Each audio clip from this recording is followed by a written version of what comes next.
चेत्त्वामिति सन्ततं कृतनती तद्देहि मे श्रीहरे। शोभो साधुगुणे सदा शरणने जगते अनासक्त छो। शास्त्री जी गुरु योगी जी उभयनी कृपातणु पात्र छो। धारी धर्म धुरा समुद्र सरखा गंभीर ज्ञाने छो। नारायण स्वरूप दास गुणिने स्नेहे जवंदु अहो।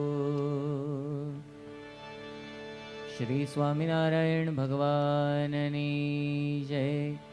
अक्षर पुरुषोत्तम महाराजनी जय। गुणातीतानंद स्वामी महाराजनी जय। भगत जी महाराजनी जय।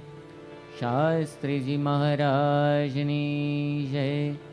योगी जी महाराजनी जय। प्रमुख स्वामी महाराजनी जय।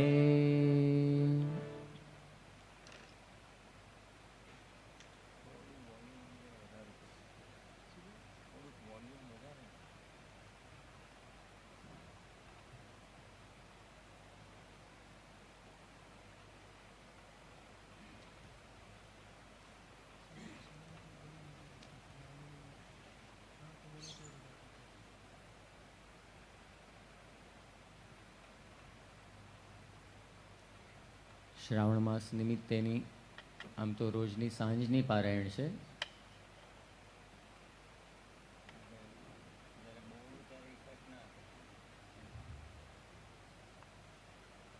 પણ સાથે સાથે સવારે પણ આપણે સૌ અહીંયા કથા વાર્તાનું જે નિયમિતપણે શ્રવણ કરતા હોઈએ છીએ એમાં આ અઠવાડિયા દરમિયાન હરિલીલામૃત ગ્રંથનું આપણે શ્રવણ કરીશું.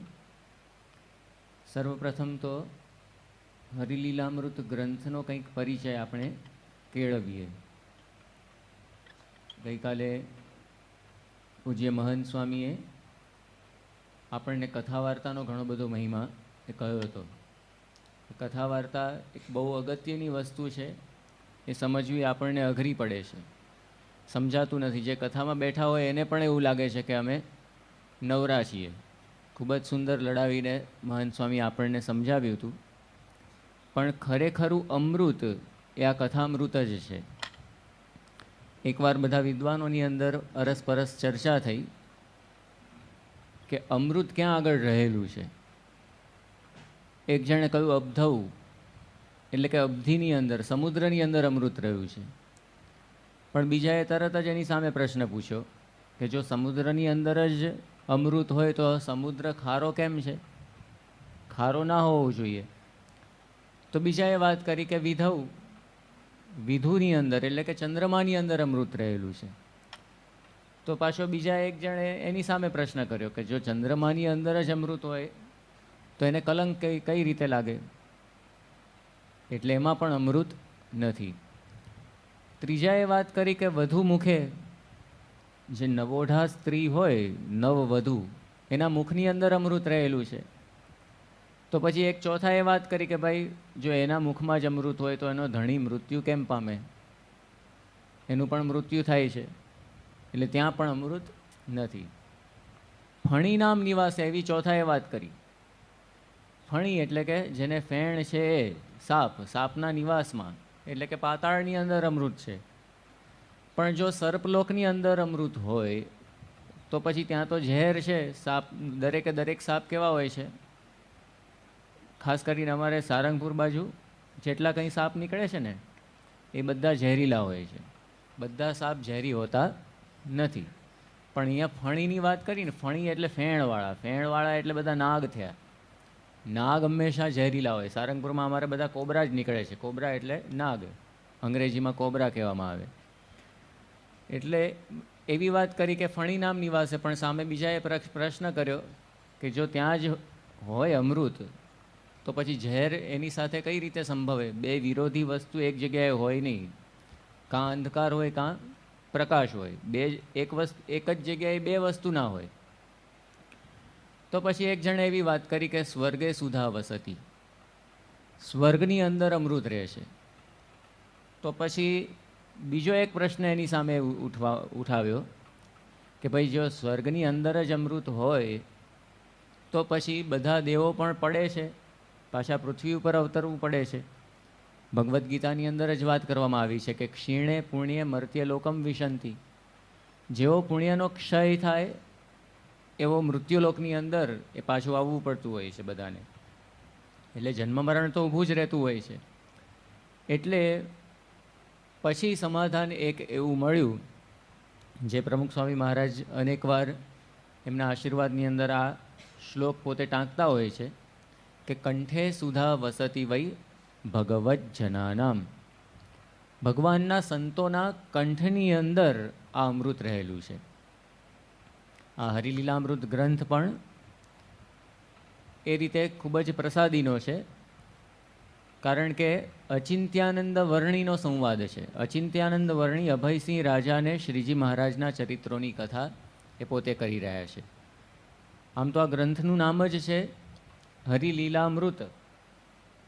હરિલીલામૃત, ભગવાનની લીલા એટલે કે ચરિત્રો, એને અમૃતની ઉપમા આપવામાં આવી છે. ભગવાનના ચરિત્રો એ અમૃત તુલ્ય છે.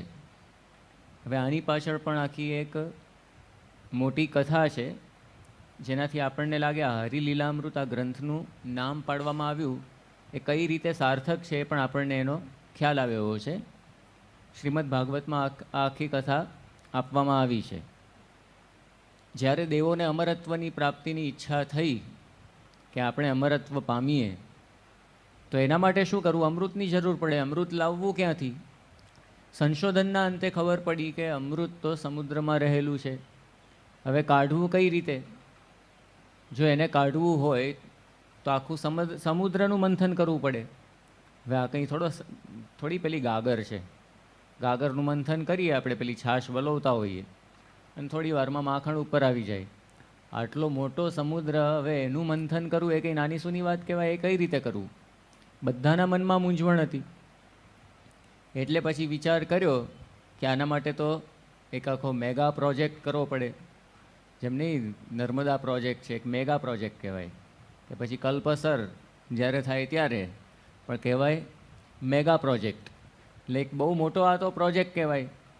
હવે એના માટે તો દેવોને વિચાર આવ્યો કે ખાલી આપણે જ જો મથીશું તો કોઈ કાળે આ પ્રોજેક્ટ પૂરો થશે નહીં. આમાં તો દાનવોની પણ સહાય જોઈએ. એટલે દાનવોની આગળ વાત કરી તો દાનવોએ તૈયાર થઈ ગયા કે હા, આમાં તો અમારો પૂરેપૂરો સરકાર છે. વિરોધ પક્ષનો પણ પૂરેપૂરો સહકાર છે. ઘણીવાર પેલા બિલ પાસ થતા હોય ને લોકસભાની અંદર, લોકસભામાં જે બિલ પાસ થતું હોય, મૂકતું હોય કોણ?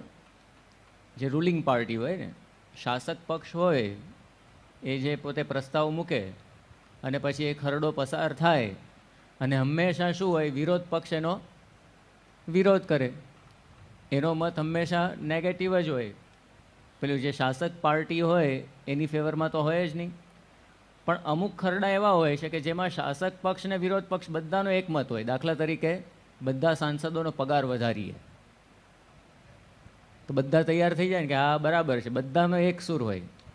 તો હવે આમાં તો અમૃત ને બધા રત્નો ને બધું મળવાનું હતું સમુદ્રમાંથી. એટલે દાનવો પણ ફેવરમાં આવી ગયા દેવોની કે હા, અમે પૂરેપૂરી મદદ તમને કરીએ.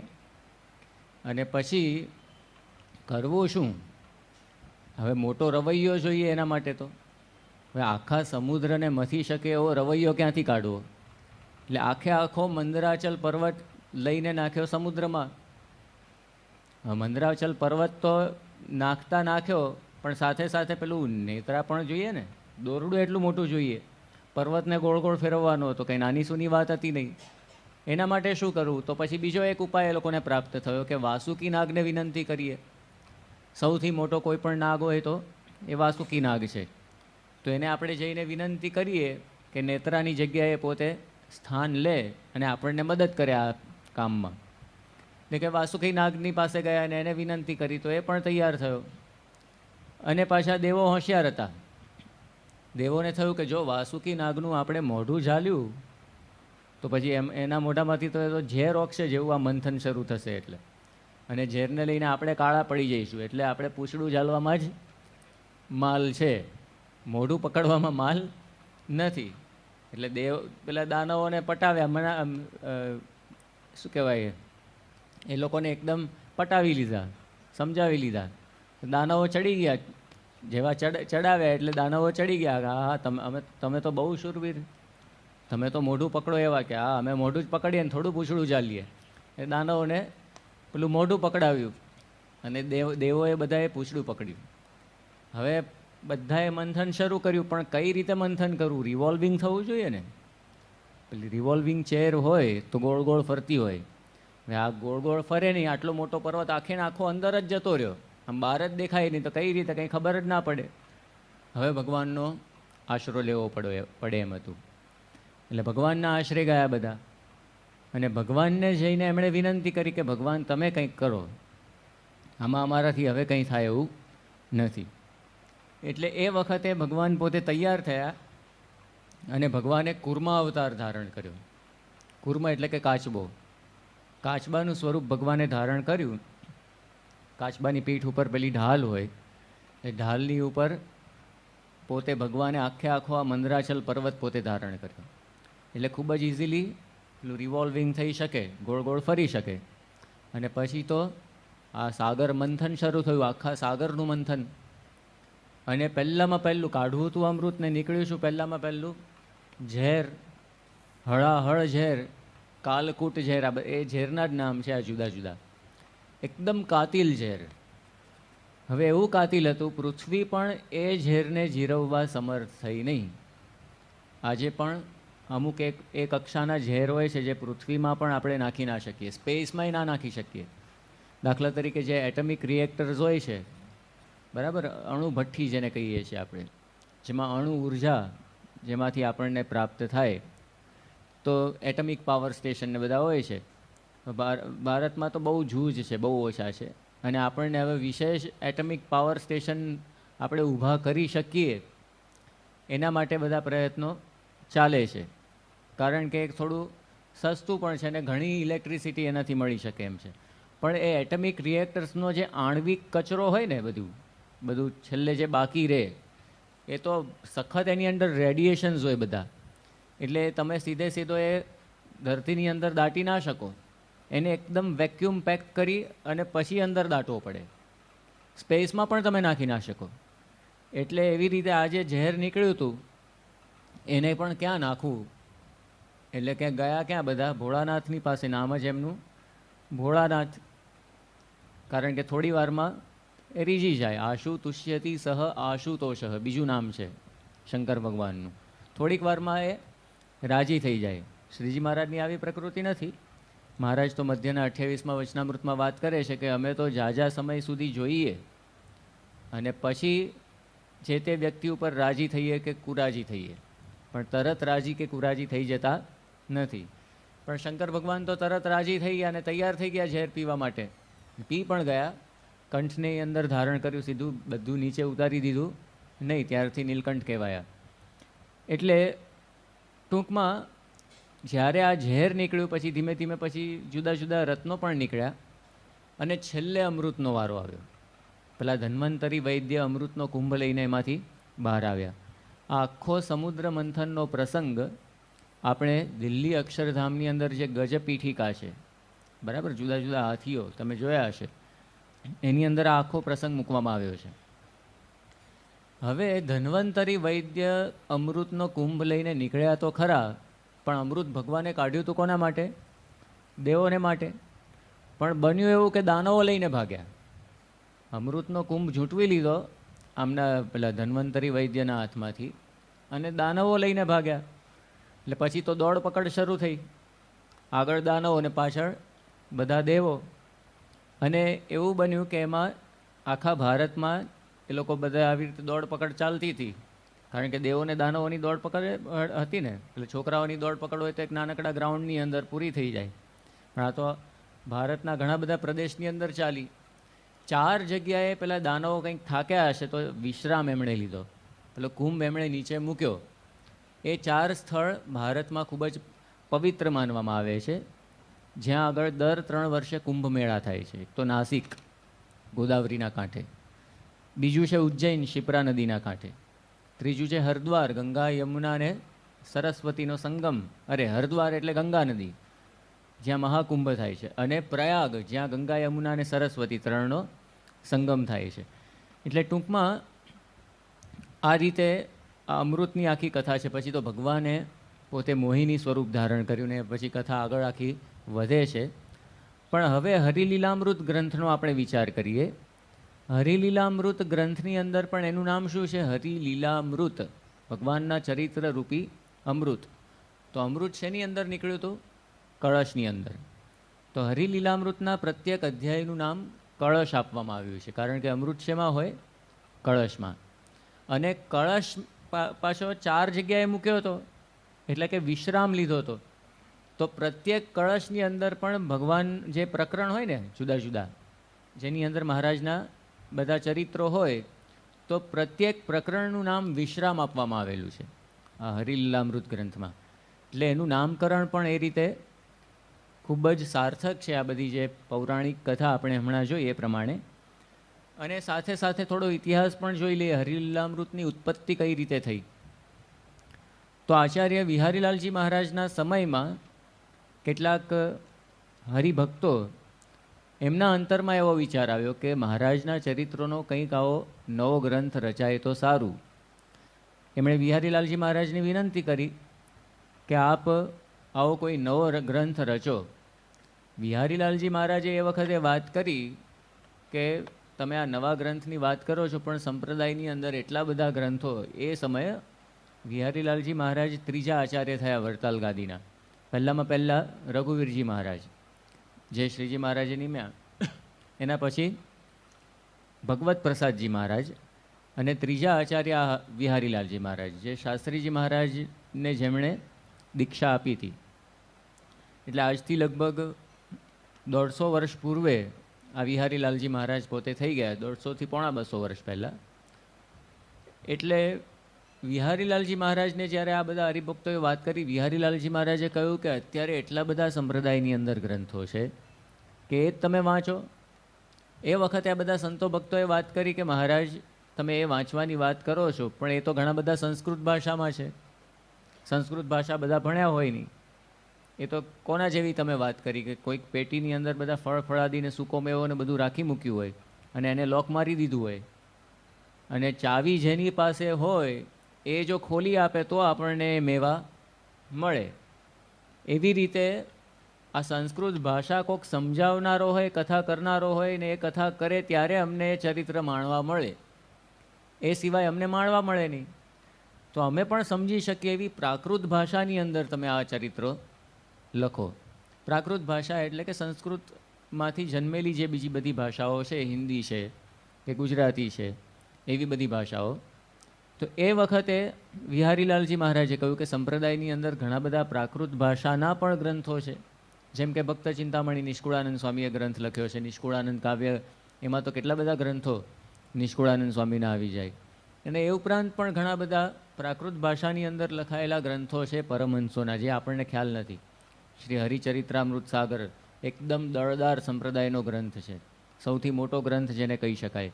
અને એવા જ બીજા પણ ઘણા ગ્રંથ છે, શ્રી હરિકૃષ્ણ ચરિત્રામૃત સાગર ને ઘનશ્યામ લીલામૃત સુખ સાગર ને આવા ઘણા બધા એ ગ્રંથો છે.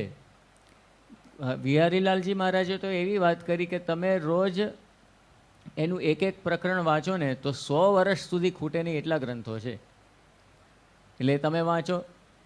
એ વખતે પછી બધા હરિભક્તોએ વાત કરી કે આપની વાત સાચી છે, પણ હજી પણ ઘણા એવા શ્રીજી મહારાજને મળેલા સંતો ભક્તો હયાત છે, અને એમણે મહારાજની ઘણી બધી લીલાઓ માણેલી છે.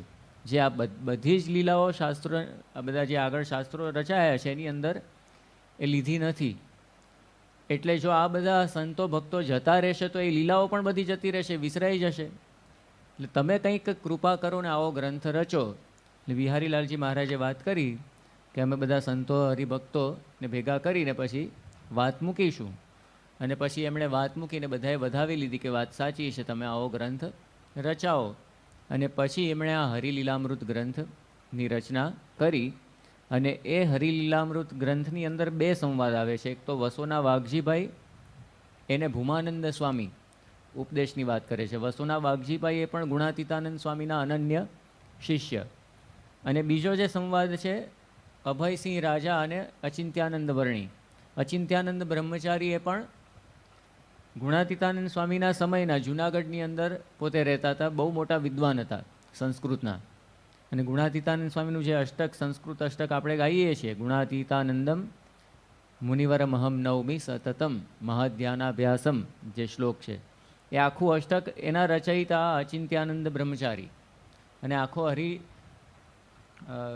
હરિલીલા કલ્પતરુ ગ્રંથ એ પણ ગુણાતીતાનંદ સ્વામીની રુચિ સમજીને રઘુવીરજી મહારાજની આજ્ઞાથી એમણે લખેલો છે, કે જેની અંદર એમણે શ્રીજી મહારાજનું સર્વોપરીપણું પણ એ આખું મૂકી દીધું છે. તો આ રીતે આ અચિંત્યાનંદ બ્રહ્મચારી એ પણ પાછા ગુણાતીતાનંદ સ્વામી પછી જૂનાગઢ મંદિરના મહંત હતા. જૂનાગઢ મંદિરના બીજા નંબરના મહંત ગુણાતીતાનંદ સ્વામી પછી એ આ અચિંત્યાનંદ બ્રહ્મચારી. એટલે એવા અચિંત્યાનંદ બ્રહ્મચારીએ પણ ગુણાતીતાનંદ સ્વામીના શિષ્ય. અને કોને કથા કરી રહ્યા છે? અભયસિંહ દરબાર, એ પણ ગુણાતીતાનંદ સ્વામીના શિષ્ય. એટલે આ રીતે ખૂબ જ સુંદર આ હરિલીલામૃત ગ્રંથ. તો એ હરિલીલામૃત ગ્રંથને એ આપણે આ દિવસોની અંદર માણવાના છીએ. હરિલીલામૃત ગ્રંથ આમ તો ભગવાનના ચરિત્રોનો પણ ઘણો બધો મહિમા એ કહેવામાં આવ્યો છે. ભગવાનના ચરિત્રો કેવા છે? તો ભગવાનના ચરિત્રોના તો અનેક ફાયદા છે. શ્રીજી મહારાજે આપણને એ ફાયદા બધા સમજાવ્યા છે. મહારાજે પહેલામાં પહેલી તો પ્રથમના 3જા વચનામૃતમાં આપણને વાત સમજાવી કે ભગવાનના ચરિત્રો જો સાંભળી આવે અંતકાળે તો એના જીવનું અતિશય રૂડું થાય છે અને જીવ બહુ મોટી પદવીને પામે છે.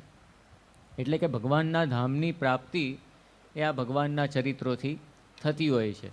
એટલું જ નહીં, સાથે સાથે મહારાજે બીજી પણ ઘણી બધી વાતો કરી છે ભગવાનના ચરિત્રોના મહિમાની. મહારાજે મધ્યનું જે 58મું વચનામૃત છે એ મધ્યના 58મા વચનામૃતમાં મહારાજે એવી વાત કરી છે કે ભગવાનના ચરિત્રો કેવા છે? તો પોતાના ઈષ્ટદેવના જે ચરિત્રો હોય એની અંદર સહેજે સહેજે એ ઈષ્ટદેવનો મહિમા પણ આવી જાય, ઈષ્ટદેવનો અભિપ્રાય સિદ્ધાંત એ પણ એની અંદર આવી જાય. એટલે ટૂંકમાં સંપ્રદાયની અંદર આપણે જે જે સમજવાનું છે એ બધું જ એ ભગવાનના ચરિત્રની અંદર આવી જાય. બીજું આપણે આપણી રીતે વિચારીએ તો પણ ખ્યાલ આવે કે જે ભગવાનના ચરિત્રો છે કે ભગવાનના સંતના ચરિત્રો છે એ મિષ્ટાન્ન તુલ્ય છે. જેમ આપણને ધારો કે એવું કહેવામાં આવે કે એક વાટકી ભરીને તમે ઘી પી જાઓ, તો એકલું ઘી પીવું એટલે બહુ અઘરું થઈ પડે. ઘણાને તો મારા જેવાને તો પચે જ નહીં એક વાટકી જો પી ગયા હોઈએ તો. એટલે એકલું ઘી પીવું અઘરું પડે. પણ એના એ જ ઘીનું જો મિષ્ટાન બનાવવામાં આવે તો બધાને ગમે, બધાને ભાવે. તો એવી જ રીતે કેવળ એકલો ઉપદેશ હોય ને, નર્યું તત્વજ્ઞાન હોય કે કેવળ ઉપદેશ, તો એ પચાવવો કે એ જીરવવો હજી બધાને અઘરો પડે. કોકને ગમે ખરો, પણ મોટા ભાગનાને તો એ અઘરું જ પડે. પણ આવી રીતે ભગવાનના ચરિત્રો એવા છે કે એની અંદર સહેજે સહેજે આપણને જે જીવન જીવવાની કળા એ શીખવા મળતી હોય. એની અંદરથી સહેજે સહેજે આપણને જે ઉપદેશ એ પણ સમજવા એ મળતો હોય છે. એટલે એવા ભગવાનના ચરિત્ર છે. એક મિષ્ટાન્ન તુલ્ય છે કે બધાને જ એ સાંભળવા ગમે અને એની અંદરથી સારી સારી પ્રેરણા પણ મળે. એટલા માટે જ પ્રમુખ સ્વામી મહારાજ તો એકવાર એવું બોલી ગયા હતા કે યોગીજી મહારાજનું જીવન ચરિત્ર 100 વાર વાંચવું. અને એવા શ્રદ્ધાવાળા સંતો ભક્તો પણ આપણને જોવા મળે છે. શ્રીજી મહારાજના પરમહંસોને જ કેટલો બધો આ ચરિત્રોનો ઈશક હતો. મુક્તાનંદ સ્વામીએ છેક છેલ્લી ઉંમર સુધી એમના શરીરમાં તો ક્ષય રોગ હતો. હવે એ ક્ષય રોગ તો એ જમાનામાં સંપૂર્ણ અસાધ્ય હતો. કોઈ પણ એની દવા હતી જ નહીં, ટ્રીટમેન્ટ પણ હતી નહીં. તો પણ મુક્તાનંદ સ્વામીને શ્રીજી મહારાજની આજ્ઞા થઈ, મધ્યનું 58મું વચનામૃત તમે વાંચજો મહારાજે મુક્તાનંદ સ્વામીને આજ્ઞા કરી છે કે તમારે તમારો દેહ રહે ત્યાં સુધી તમને આ જ આજ્ઞા છે, તમારા ઈષ્ટદેવના ચરિત્રને એના ગ્રંથ તમારે રચવા. તો એમની છેલ્લી અવસ્થા હતી અને પોતે લખતા હતા. લખતા લખતા કલમ હાથમાંથી પડી ગઈ. હવે હાથમાં જે પેન પકડવી એમાં કંઈ ઝાઝો પુરુષાર્થ કરવાનો હોતો નથી, બહુ બળ વાપરવું પડે. આ હાર્મોનિયમ મારે હજી ઊંચકવું હોય તો થોડુંક બળ કરવું પડે, પણ પેન, અને એ પણ પેન ઊંચકવાની નથી, પેનથી લખવાનું છે, એમાં કંઈ બહુ બળ ના વાપરવું પડે. મુક્તાનંદ સ્વામીના શરીરમાં કેટલી અશક્તિ હશે, ખાલી આપણે વિચાર કરીએ કે લખતા લખતા પેન પડી ગઈ, ક્ષયરોગ શરીરની અંદર હતો, તેમ છતાં પણ એ પાછા પોતે લખવા તૈયાર થયા. એ વખતે પછી નિત્યાનંદ સ્વામી એમને વાર્યા કે સ્વામી, હવે તમે રાખો, છેક છેલ્લી અવસ્થા સુધી તમે આ મહારાજની સેવા કરી લીધી, હવે તમે રહેવા દો. તો મહારાજના ચરિત્રો લખવાનો કેટલો બધો ઈશક એ આ મુક્તાનંદ સ્વામીને હશે, આપણને ખ્યાલ આવે. અને એને જ પરિણામે આ મુક્તાનંદ સ્વામીએ જે કંઈ ચરિત્રો લખ્યા છે એના જ પરિણામ સ્વરૂપે આ અખિલ સ્વામિનારાયણ સંપ્રદાયનો સૌથી દળદાર ગ્રંથ મહારાજના જીવન ચરિત્રનો એ આપણને બધાને મળ્યો છે, જેનું નામ છે હરિચરિત્રામૃત સાગર. મુક્તાનંદ સ્વામીના જે શિષ્ય આધારાનંદ સ્વામી, એમણે આ ગ્રંથ લખ્યો છે. અને મુક્તાનંદ સ્વામીએ જે કંઈ આ ચરિત્રોને બધું નોંધ્યું હશે એના આધારે આધારાનંદ સ્વામી આ ગ્રંથ લખ્યો છે. અને રિટાયર્ડ થવાની ઉંમરે એ આધારાનંદ સ્વામી આ ગ્રંથ શરૂ કર્યો છેક સંવત 1914માં. અને કેટલો એમને ઉત્સાહ હશે, ગ્રંથની શરૂઆત એમણે કરી છેક 1914માં, અને કેટલી શ્રદ્ધા હશે કે એમણે 28 પૂર એની અંદર લખ્યા છે.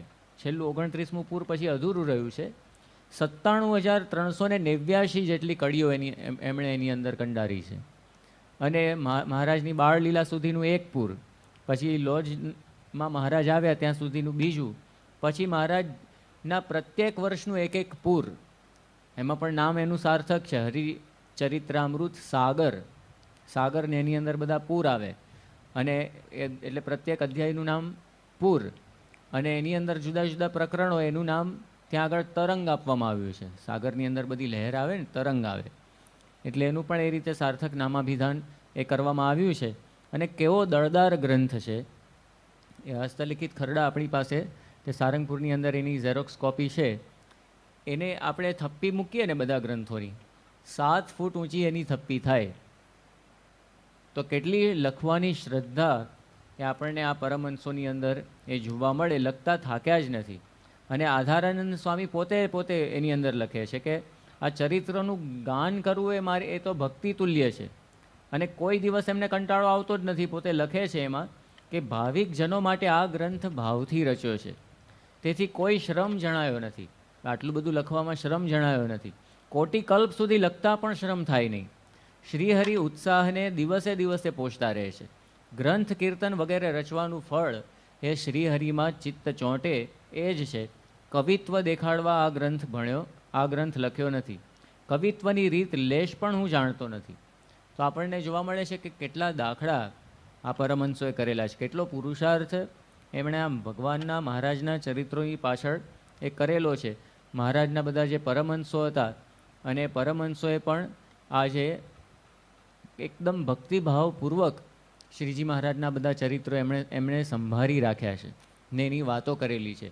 અક્ષરાનંદ સ્વામી માટે તો એવું કહેવાતું કે શ્રીજી મહારાજના દાદા ખાચરના દરબારના એક થાંભલાની જે લીલા, એનું વર્ણન કરવા બેસે ને તો એક અઠવાડિયું ચાલે, એટલી એમને બધી મહારાજની લીલાઓ એ યાદ હતી.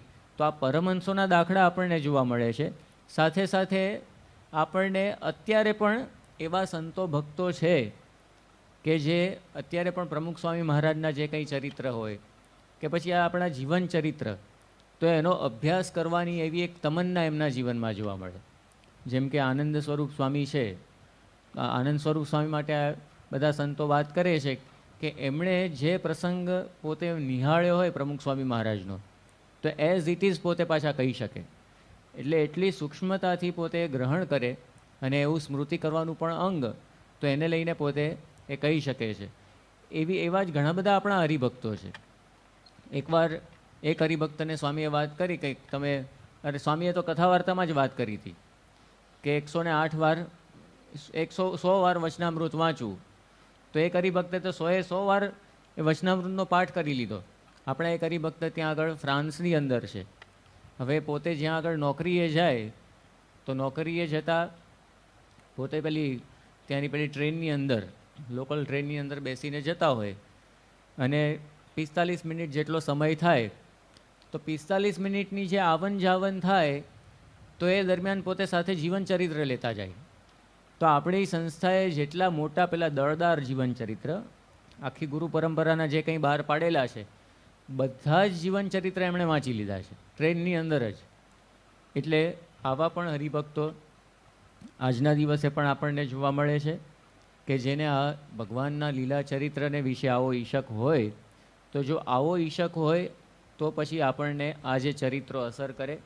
અને આ જે હરિલીલામૃત ગ્રંથ આટલો સુંદર ગ્રંથ છે અને સંપ્રદાયની અંદર 2 નમૂન ગ્રંથ સાહિત્યની દ્રષ્ટિએ પણ આને એ ગણવામાં આવે છે. એટલો સુંદર આ હરિલીલામૃત ગ્રંથ છે. એ હરિલીલામૃત ગ્રંથમાં આ 6 દિવસ દરમિયાન આપણે સદગુરુ બ્રહ્માનંદ સ્વામીનું આખ્યાન એ માણવાના છીએ. ગોવિંદજી ગઢપુર વિશે રહી કર ચરિત્ર વિચિત્ર, જે સુણતા જન સર્વના તનને મન થાય પવિત્ર. આની અંદર પણ શરૂઆતમાં જ આ 7મા કળશનું 47મો વિશ્રામ છે. એમાં શરૂઆતમાં જ અહીંયા કવિએ પોતે આપણને મહારાજના ચરિત્રોની વિશેષતા કહી, એનો મહિમા આપણને સમજાવ્યો કે ભગવાનના ચરિત્ર કેવા છે એ જો સાંભળીએ તો આપણું તન અને મન એ બંને પવિત્ર થાય. અને તન અને મન પવિત્ર થવું ને એ જ મોટામાં મોટી વાત છે. હમણાં પ્રમુખ સ્વામી મહારાજ સારંગપુરમાં હતા અને એ વખતે ડૉક્ટર સ્વામી આ એક વચન એ બધાને ઘૂંટાવ્યું હતું. ત્યાં આગળ મને લાગે સંતોની પેલી શિબિરને હતું કે મન અંતઃકરણ પવિત્ર કરવું એ આપણું અલ્ટિમેટ લક્ષ્ય છે. આપણું અંતઃકરણ શુદ્ધ થાય. એ અંતઃકરણ શુદ્ધ થવું એટલે ટૂંકમાં નિર્વાસનિક થવું. નિર્વાસનિક થઈએ તો જ ભગવાન આપણને વશ થાય એમ છે, સિવાય કોટી કલ્પે ભગવાન વશ થાય એમ નથી.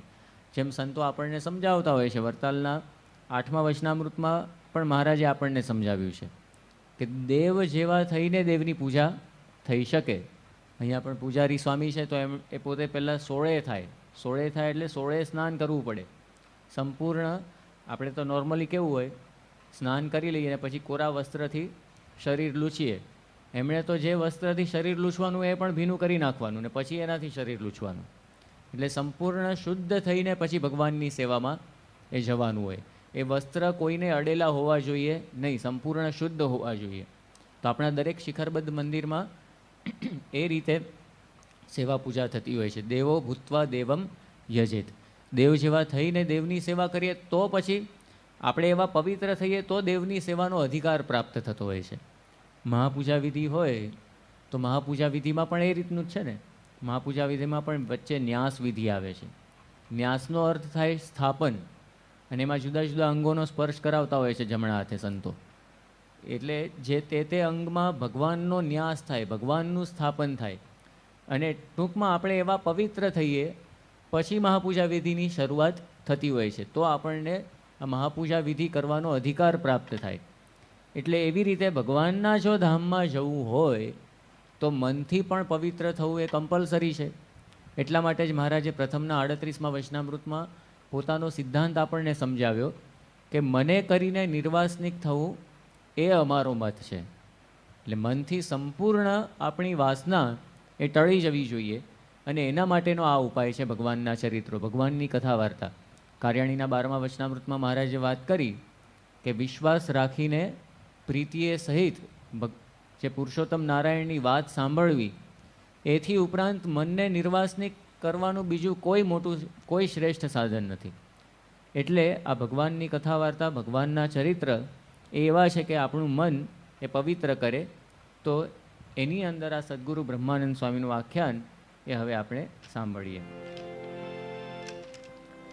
બ્રહ્માનંદને વે પ્રસંગે મંદવાડ થયો કાંઈ અંગે. થોડે થોડે કરજ વધે છે મંદવાડ વધ્યો ઘણો તેમ. બ્રહ્માનંદ સ્વામીની અહીંયા વાત શરૂ કરી કે બ્રહ્માનંદ સ્વામીને એકવાર શરીરની અંદર ખૂબ જ મંદવાડ આવી ગયો, એટલે કે બીમારી આવી ગઈ. અને અહીંયા દ્રષ્ટાંત આપ્યું, થોડે થોડે કરજ વધે છે એમાં મંદવાડ વધ્યો ઘણો તેમ. થોડે થોડે જેમ દેવું વધતું જાય, કોઈએ દેવું કર્યું હોય, શ્રોફ પાસેથી પૈસા લઈ આવ્યા હોય ઉછીના, અને જો પેલા હપ્તા વાઇઝ ચૂકવે નહીં નિયમિતપણે, તો પછી દેવું કેટલું બધું વધતું જાય. એમાં ચક્રવૃદ્ધિ વ્યાજથી લઈ આવ્યા હોય એટલે તો પછી તો બમણું, 3 ગણું, 5 ગણું થઈ જાય દેવું, જો ટાઈમે ટાઈમે ચૂકવાય નહીં તો. એટલે આ તો એક નાના માણસની વાત કરી, પણ મોટા દેશ સુધી, ભલે ને મહાસત્તાઓએ અત્યારે અમેરિકાનું દેવું કંઈક સાંભળવા મળ્યું તો $8,000 અબજ જેટલું છે. $8,000 અબજ એટલે $8 ટ્રિલિયન એવું કહી શકાય. એટલે દુનિયામાં સૌથી વધારે કોઈ દેવાદાર દેશ હશે ને તો અમેરિકા છે, ભલે મહાસત્તા કહેવાતો હોય. એટલે એવી રીતે અહીંયા વાત કરી કે જો ટાઈમે ટાઈમે જેમ કરજ ચૂકવાય નહીં તો દેવું વધતું જાય, એમ બ્રહ્માનંદ સ્વામીના શરીરમાં પણ આ મંદવાડ વધતો ગયો. અને કેવો વધતો ગયો અને પછી આગળ શું પરિણામ આવ્યું એની વિશેષ વાતો આપણે આવતીકાલે જોઈશું. ગુણાતીતમ ગુરુમ પ્રાપ્ય બ્રહ્મરૂપમ નિજાત્મનઃ વિભાવ્ય દાસ